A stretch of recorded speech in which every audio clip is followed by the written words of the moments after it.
আসসালামু আলাইকুম। দেশ বিদেশের সর্বশেষ স্পোর্টস আপডেট নিয়ে বিয়ন্ড বর্ডার স্পোর্টসের নিয়মিত আয়োজন sports bulletin powered by beyond border study abroad. আর এই আপডেট নিয়ে আপনাদের সাথে আছি আমি সুমাইয়া জাহান সামান্থা। চলুন দেখে নেই আজকের স্পোর্টস আপডেট। নিরাপত্তাজনিত নির্দেশনায় শেরেবাংলা জাতীয় ক্রিকেট স্টেডিয়ামে গণমাধ্যম কর্মীদের প্রবেশ সীমিত করেছিল বিসিবি।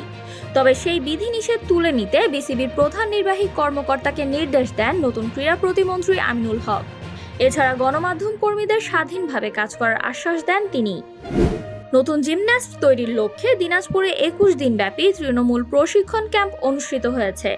এই ক্যাম্পে 60 জন বালক ও 20 জন বালিকা অংশ নেয়, যেখানে প্রশিক্ষণ ক্যাম্প শেষে বালক ও বালিকাদের হাতে সনদ তুলে দেন দিনাজপুর জেলা ক্রীড়া অফিসার মোহাম্মদ আসাদুজ্জামান। 225 জন কারাতে কোচের মান উন্নয়নের লক্ষ্যে কোচের সেমিনার ও লাইসেন্সিং পরীক্ষা শেষ করেছে বাংলাদেশ কারাতে ফেডারেশন।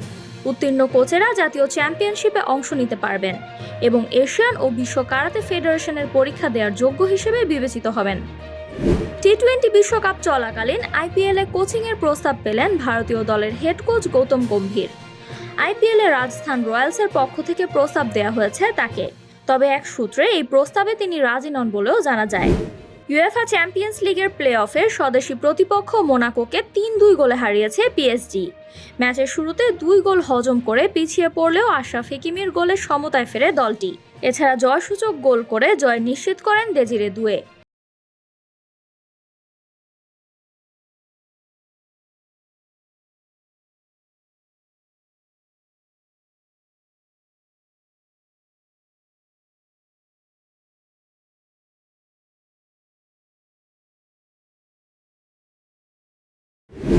চলমান টি-20 বিশ্বকাপে নিউজিল্যান্ডের বিপক্ষে 65 বলে 110 রানের ইনিংস খেলেছেন কানাডার 19 বছর বয়সী ব্যাটার যুবরাজ সামরা। ফলে টি-20 ও ওয়ানডে 2 ফরম্যাট মিলিয়ে বিশ্বকাপ ইতিহাসে এখন সর্বকনিষ্ঠ সেঞ্চুরিয়ান তিনি। চ্যাম্পিয়ন্স লিগে গতকাল রাতে বেনফিকাকে 1-0 গোলে হারিয়ে জয় তুলে নেয় রিয়াল মাদ্রিদ। দীর্ঘ সময় গোল শূন্য থাকার পর ম্যাচের 50 মিনিটে গোল করে ম্যাচ নিজেদের করে নেন ভিনিসিয়াস জুনিয়র। টি-20 বিশ্বকাপে অস্ট্রেলিয়াকে বিদায় করে টুর্নামেন্টের সুপার 8-এ জায়গা করে নিল জিম্বাবুয়ে।